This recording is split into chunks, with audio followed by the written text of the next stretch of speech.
Welcome to Around the Block Talk. I'm your host, Los.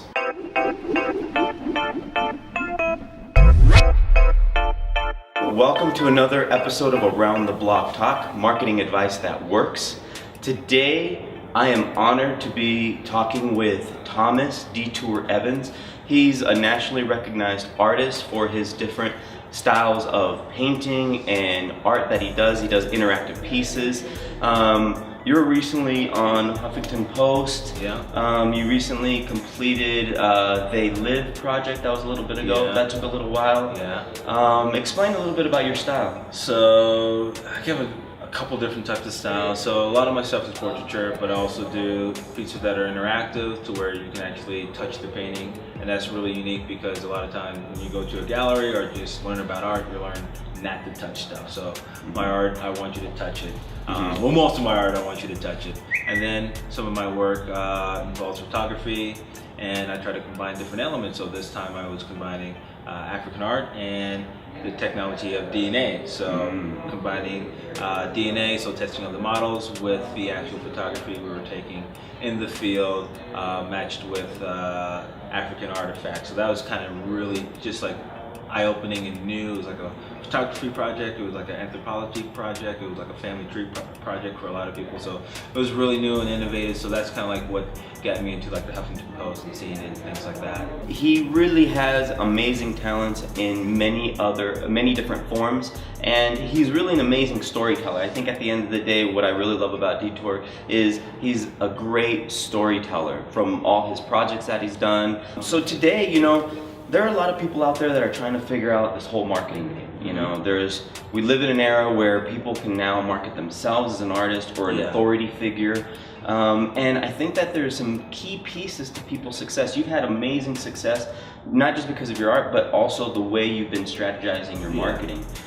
What would you say let's get into your top components or aspects of marketing yourself that you feel are the most important pieces. The first thing, when I first started doing art full-time, which was like 2.5 years ago, I decided to do art full-time. I was like, okay, this is my style, who is my fan base? And really, like, one of the number one things for me is like, who is my fan base? That will help me out in determining where I'm gonna go for social media, how much I'm gonna allocate, how much will I price my work for, because knowing your target market or your fan base kind of determines all of that. And where you're gonna put your resources, how much resources are you gonna put in there, what will I price my work for, can that market actually purchase my work. So that's the first thing I think a lot of artists need to do, is find out as much as they can about their target market. And where do you go for that? Where would you say? It's basically because as an artist, you're not like creating like a product and it's sort of unique to you. You have to look at some of your historical sales. So what did you sell your work previously for? Your friends, do they like your work? Okay, what's their income level? And you start to figure it out somewhat, doing this ad hoc or like this guerrilla type research marketing type of thing, just by asking people, asking your friends, asking your family members, actually going out there and vending at different places or putting your stuff in coffee shops and putting them at different prices and seeing what sells. And then from there, it's kind of like after a little while, you'll get a feel of, okay, I start to sell pieces for $100, so okay, I can price stuff at $100. Okay, if I do more work or if I do better work, can I, stretch it to $150 type of thing. So you start to learn a little bit more about your target market after you start collecting that data. But yeah, that's one of the most important things. Like, you really need to know who's your market type of thing, because a lot of times I don't show and I don't really approach a lot of galleries. When I started out, I started putting my stuff in restaurants and boutiques because that's where my target market was.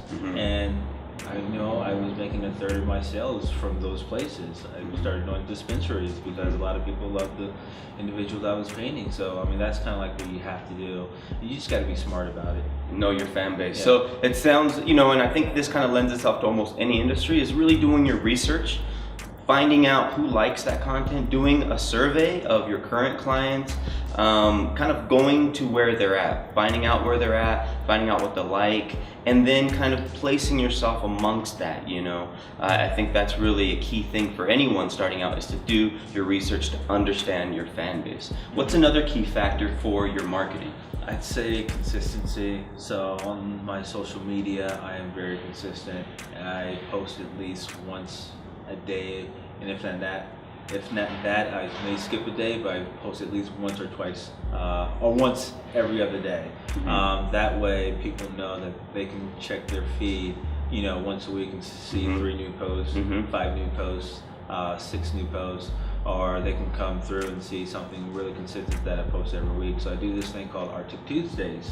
So every Tuesday, people are coming to my feed just for that piece of content, mainly because I'm sharing a lot of like how I do my work, and that's really something a lot of artists don't do. So, you know, I'm combining something that a lot of artists don't do, and it's really helpful. People appreciate it, and combining that with the consistency. So every week, people come to my feed just for that, and it builds that, you know, that trust, because people know that they can rely on you on that post to brighten up their day, something to where they can just go to and say, you know, I haven't seen what he's done the past couple of days, let me go and check what's new, type of thing. So consistency is really big.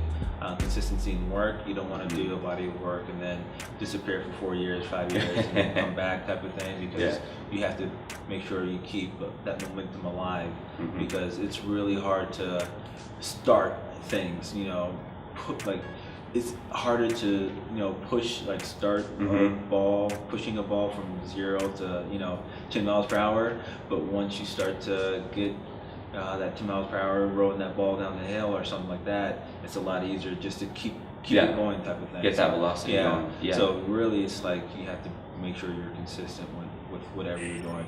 So it sounds to me like what you're saying is consistency is key, but consistency in which way? And it sounds like what you're saying is consistency through your platforms that you choose to market, whether it's a Pinterest or an Instagram, or it's on a blog, whatever that may be, is you gotta stay consistent. And I think one of the things is you're talking about is how do you add value, right? That's what is letting people stick out more than everyone else, and standing out is by adding value. You have your Tip Tuesday, right? And I think that's super critical. How much has that influenced your results when you started doing that? That helps a lot, because mainly a lot of people tell their friends about it. They'll spread the word. Hey, this artist is showing how he does his stuff. Helps inspire people. That's the biggest thing, because I go on their feed and they show me the work they're doing based off of the work that I showed them, or the techniques I showed them, type of thing. So it really adds value to their life, because they change the work they're doing based off of like my posts. Yeah. And that builds your authority, right? As an authority figure, it really shows that you're a professional, you know what you're doing, that you're really giving that value. And at the end of the day, people want to connect with you as an artist, not as the brand or the company.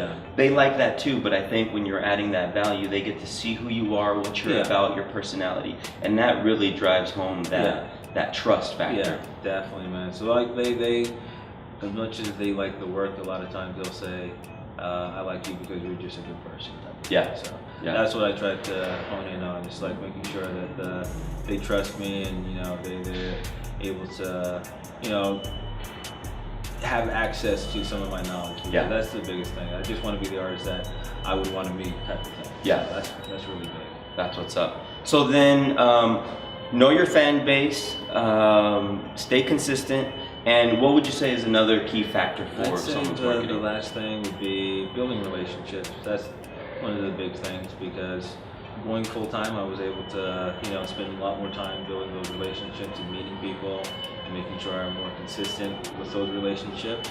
A lot of my buyers are repeat buyers, so they buy more than once, different parts of the year. So it's kind of like making sure I can keep honing in on building that relationship. And once you have that relationship, you know, it's a lot easier for people to digest what you're trying to put out, type of thing. It's easier for you to communicate. It's easier for you to, you know, build trust when you're putting out something new.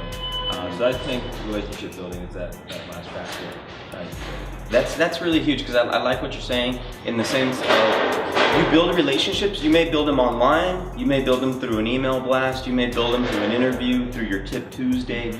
But what you're doing is you're building that relationship, and then once you're able to connect with them, whether it's in a networking event or you're at a gallery or people just meet you on the street, right? You're building that relationship. And I think that is key, because people think that, oh, I'm just gonna put a series of posts and I have 1,000 followers or 1,000 likes on each one. All of a sudden now I've had that trust. Well, there's that human component, you know. I think people are missing that. You know, people just wanna press enter and post and then that's it. But there's the other human side of this, right? Yeah, it's a two-way street, so you have to, when you put work out there or, you know, put a message out there, you also have to make sure you're talking back when they respond. So that's kind of like my thing too, is like making sure I respond on the different posts that I put out there. People are able to have a conversation with me, because when you're able to have a conversation, you're able to build, you know, like a rapport, and that way people are easily able to, you know, like I said, digest what you're putting out there, and just building that relationship is really big. Because, you know, it's really hard to buy work from people you don't even know or don't even really know the background of. The backstory and whatnot. And everything. But once you know and you follow that individual for, you know, months or years or something like that, it's a lot easier to say, I knew you when blah blah blah, now I saw you evolve, let me buy a piece of work from you. Mainly because it has this story behind it. So yeah, the relationship that you build is really important. Yes, that's what's up. So just to recap, first, know your fan base. That's very important. Who's gonna buy it, where they're at, how to reach them, how to get to them. Really do your research, right, for building your fan base. Second is staying consistent. Yeah. Once you turn on that channel, once you turn on that marketing channel or platform, don't let it go silent. Yeah. Don't let the crickets creak in, right? Yeah, stay consistent. Yep, so then stay consistent. And then the third one is build relationships, right? Build relationships with the humans that you're trying to connect with. Whether it's communicating through online, in a comment, or you're replying to emails, pick up that phone, go to networking events and present yourself. Be in front of people, build a relationship. I think that's definitely very cool and very critical. So anything else to say as far as expressing oneself so that people see you? I'd say the biggest thing is just like be honest with yourself. Make sure you can handle the workload type of thing. Just enjoy it. Make sure you enjoy, you know, the hard work that you're gonna put in, because it is hard work. So if you enjoy it, you'll be good. That's what's up. So what can people expect? What are your new projects, your current projects, your next projects? Got a new show coming up, or part of a group show at a place called Red Line in Denver. So doing more sculptures, so venturing outside of just the painting. And then hopefully I got a little hush hush project that may be happening with the NBA stuff. So just working on that. So it's kind of like that came from word of mouth from one of my fans to, you know, some people, and they caught on and like hit me up. So it's kind of like I said, a relationship. So, you know, just enjoy what you're doing. So if you really want to check out, and I recommend you do, check out Thomas's artwork and all of his amazing pieces, you need to go to imdetour.com, and you can also look him up under the same name under Instagram as well. Instagram is Detour303. Okay, and then where else can they find you? Twitter, Detour303, and then on Facebook, Detour. And YouTube, Detour, because I subscribe to his channel, so I'm a big fan, and I'm just looking forward to all your continued success. Awesome. And yeah, I'm amazed, man. If you like this video and found value, please like and share it, and also make sure you subscribe to our YouTube channel so you can get more marketing advice that works. We'll see you on the next episode, and remember, join the talk.